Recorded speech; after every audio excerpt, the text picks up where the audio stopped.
Bunaqa uy, bunaqa narxda, bunaqa planirovka qilinganini men birinchi marta ko'rishim. Shaxsan o'zimga juda ham yoqdi. Sergeli tumani yuqori Darxon mahalliga kelganmiz.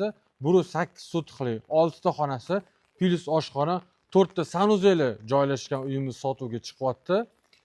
Sergeli mashina bozorgacha 1 kilometr.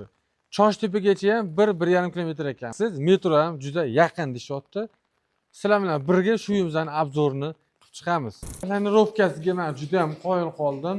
Zo'r qilib plan qilib qo'yishibdi. Qarang, ichidan kirganda chap qo'lda mana bitta sanuzel keladi. Uni yonida bitta xona keladi. Endi ichkarilarni ham bitta-bitta ko'rib chiqamiz. Kirganda chap qo'lda spalni keladi. Kattalar uchun o'zini alohida yurish xonasi bilan birga. Bu umumiy yurish xonasi bo'ladi. Ko'rasizlar, hamma narsalar tayyor qilib qo'yilgan. 90% ishi bitgan ekan bu.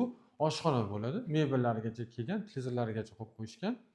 Endi ikkinchi etajni ko'rib chiqamiz. Birga chiqarkanmiz, o'ng qo'limizda yana bitta xona keladi. Kattalar uchun mo'ljallangan. O'zini alohida yuvinish xonasi ham bor.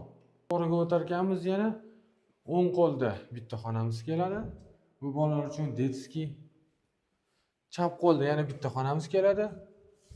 Bu katta mehmonlar uchun zal. Qaranglar, to'g'riga o'tarkanmiz bu yoqda как balkon, bu yoqdan qarasangiz bo'ladi mana hovliga. Bu yoqqa bitta xona joylashtirilgan. Bolalar uchun detskiy. Bu yoqda mana ko'rsangiz bo'ladi, tashqarini bitta ko'rsating. Yomg'irdan toza havoda nafas olib, oynalarni ochib qo'yib maza qilib dam olasiz. Ko'chamizda tupik, bolalar bemalol o'ynasa bo'ladi. Uy egalari ko'chani asfalt qilib berishar ekan. Uyimizning startiy narxini $122,000 deyapti. Yana kelishda beriladigan joyi bor.